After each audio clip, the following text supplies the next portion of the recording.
এসেছিল, বলেছিল আধার কার্ড নিব ঘর দেওয়ার জন্য। তো আমি আধার কার্ডটা বের করতে গেছি, আধার কার্ডটা চেপে ধরে অনেক জায়গায় হাত দিয়েছে, গায়ে গায়ে হাত দিয়েছে। আবাস যোজনায় ঘর পাইয়ে দেওয়ার নাম করে বাড়িতে ঢুকে এক নাবালিকাকে ধর্ষণের চেষ্টা, শ্লীলতাহানির অভিযোগ। অভিযুক্তের বাড়িতে চড়াও গ্রামবাসীরা। ধর্ষণের চেষ্টার অভিযোগ তৃণমূল থেকে নির্বাচিত গ্রাম পঞ্চায়েত সদস্যের ছেলের বিরুদ্ধে। মালদার ইংরেজবাজার থানার অন্তর্গত যদুপুর 2 গ্রাম পঞ্চায়েতের ঘটনা। ইংরেজবাজার থানায় অভিযোগ দায়ের। ঘটনার পর থেকেই গা ঢাকা দিয়েছে অভিযুক্ত। এলাকায় উত্তেজনা, কোনোভাবে এদের প্রশ্রয় দেবে না দাবি তৃণমূলের, তীব্র কটাক্ষ বিজেপির। মালদার ইংরেজবাজার থানার অন্তর্গত যদুপুর 2 গ্রাম পঞ্চায়েত, এখানকার এলাকা থেকে নির্বাচিত সদস্য অর্চনা মণ্ডল। অভিযোগ তার ছেলে অচিন মণ্ডলের বিরুদ্ধে। অচিন মণ্ডল আবার 100 দিনের কাজের সুপারভাইজার। সম্প্রতি আবাস যোজনা যে ঘর দেওয়া শুরু হয়েছে, সেই ঘর দেওয়ার নাম করে এলাকারই একটি বাড়িতে ঢোকে সে। বাড়িতে ঢুকে এক নাবালিকাকে ধর্ষণের চেষ্টা করে। ওই নাবালিকা চিৎকার চেঁচামেচি করলে গ্রামবাসীরা ছুটে আসে। তড়িঘড়ি অভিযুক্ত সেখান থেকে পালিয়ে যায়। এরপর ইংরেজবাজার থানায় অভিযোগ দায়ের হয়। ঘটনার পর থেকে অভিযুক্ত গা ঢাকা দিয়েছে। গ্রাম পঞ্চায়েত সদস্যের দাবি তার ছেলে নির্দোষ। অভিযুক্তের বিরুদ্ধে কঠোর ব্যবস্থা নেওয়া হবে দাবি জেলা তৃণমূল নেতৃত্বের। তীব্র কটাক্ষ বিজেপির। ঘটনার তদন্তে নেমেছে ইংরেজবাজার থানার পুলিশ। বাড়িতে কেউ ছিল না, এসেছিল, বলেছিল আধার কার্ড নিব ঘর দেওয়ার জন্য। তো আমি আধার কার্ডটা বের করতে গেছি, তো আধার কার্ডটা বের করে দিয়েছি। যে আঁকতে গেছি তখনকে আমাকে চেপে ধরেছে, চেপে ধরে অনেক জায়গায় হাত দিয়েছে, গায়ে গায়ে হাত দিয়েছে। দিয়ে আমি অনেক চিৎকার করতে পারিনি। আমি তাড়াতাড়ি ঘর থেকে বেরিয়ে এসে গ্রামে সবকে ডেকেছি, ধরেও রেখেছিল। দিয়ে আমার বাবারা এসেছে, দিয়ে আমার বাবারা এসে কিছু বলেনি, তাও তখন ছেড়ে দিয়েছিল। দিয়ে তারপরে থানায় গিয়েছিল, দিয়ে কেস টেস করে এসেছে। গ্রাম পঞ্চায়েতের মেম্বারের ছেলে। কি নাম তার? অমল। আপনি কি চান? বিচার চান? আমি শাস্তি চাই। কি বলেছিল ঘর দেবে? হ্যাঁ, কি বলে এসেছিল বাড়িতে? অনলাইনে ঘর দিবে। হঠাৎ আপনারা এত উত্তেজিত হয়ে ওদের বাড়িতে গেলেন কেন? ভাঙচুর করলেন কেন? থানায় কি অভিযোগ করেছেন? কি হয়েছে? ওই যে ছিলাম না, আমি মায়ের বাড়ি গেছিলাম, আমার বাবা কাজে গেছে, আর আধার কার্ড আর ভোটার কার্ডের জেরক্স নিতে এসেছে, বলেছে ঘর দিব অনলাইন থেকে। দিয়ে মেয়েটাকে পিছন থেকে চেপে ধরেছে, গালে চুমুটুমু খেয়েছে, বুকে টুকে হাত দিয়েছে। দিয়ে মেয়েটাকে টেনে ছেঁচড়ে ওই জোর জবরদস্তি করছিল ঘরে ঢুকে। এগুলোই শুনেছি মেয়েটার কাছে, আমরা তো কেউ ছিলাম না। তারপরে ওর বাবাকে ফোন করেছে সব, এই মেয়েটাই সবাই গ্রামে জানাজানি হলো, দৌড়িয়ে গেছিল। দিয়ে মেয়েটা ফোন করেছে ওর বাবাকে, সব বলেছে তখন। দিয়ে ওর বাবা দৌড়িয়ে এসছে, লেবার গালা এসছে 2-3টা। দিয়ে অমলকে ধরে রেখেছিল। দিয়ে অমল তখনকে বলছে দাদা আমাকে ছেড়ে দে, আমি ভুল করেছি, ক্ষমা করছি, ছেড়ে দে, কিছু করিস না এগুলো ব্যাপারে, এগুলো বলছে অমল।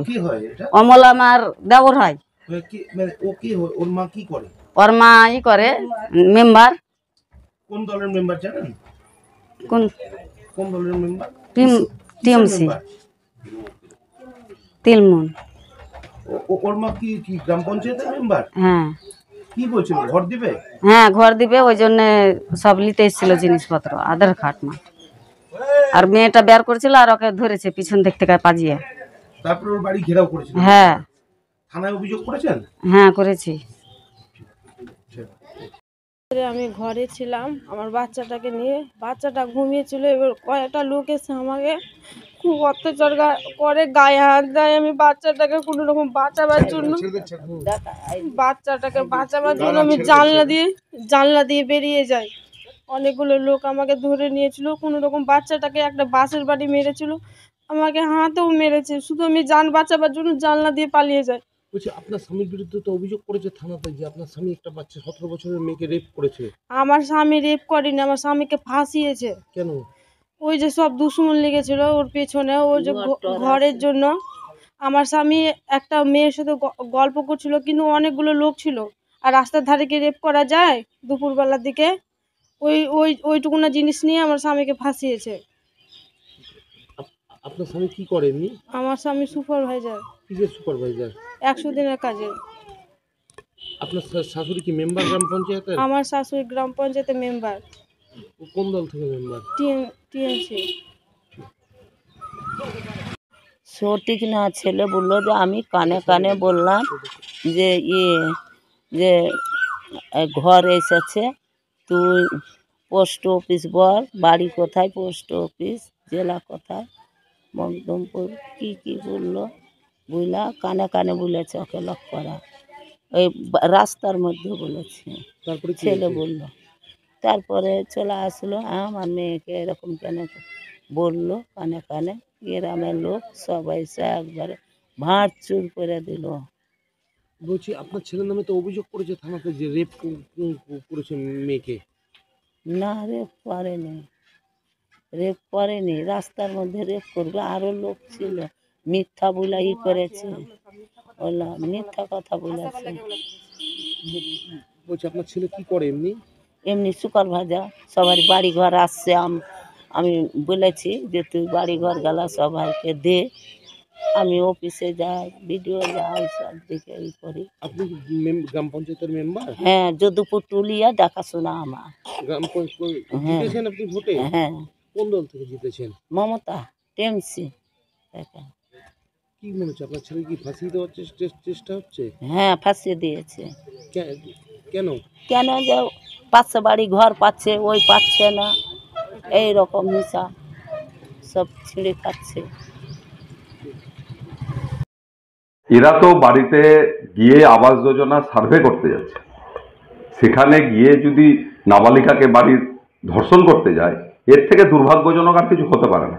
মানুষ কাকে বিশ্বাস করবে? জনপ্রতিনিধির আত্মীয়, তারাই যদি এরকম করে, তা আমরা বলবো যে এই সমস্ত তৃণমূলের যারা আছে জনপ্রতিনিধিরা, এদের একটা কালচার হয়ে গেছে, এদেরকে যতটা পারে মানুষ অ্যাভয়েড করা উচিত, এমনকি এদেরকে বাড়িঘরে যাতে কেউ এন্ট্রেন্স না দেয়, ঢুকতে না দেয়।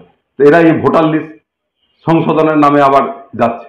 মানুষের সতর্ক হয়ে যাওয়া দরকার যে এই সমস্ত তৃণমূলের নেতা তাদের আত্মীয়দের বাড়ির আশেপাশে যেন ঘেঁষতে না দেয়। এই ধরনের হিনাস কাণ্ডের সঙ্গে যারা যুক্ত থাকবে তাদের বিরুদ্ধে কঠোর আইন প্রয়োগ হবে। যদি 18 বছরের নিচে হয় পক্সো হবে, 18 বছর উপর হলে তাকে রেপ কেস হবে, এবং সেটা যাতে খুব তাড়াতাড়ি মেডিকেল বাদার্স করে নিয়ে হয়, এটা পুলিশ দেখছে, পুলিশ অ্যাকশন নেবে। আমাদের দলের কখনো এই ধরনের সমর্থন করা হয় না। যারা করছেন, যারা সমর্থন করবেন, দল তাদের পাশে দাঁড়াবে না, দল তাদের বিরুদ্ধে ব্যবস্থা নেবে। Bureau report, news for Bengal. This channel does not promote or encourage any illegal activities. All contents provided by this channel is meant for educational purpose only.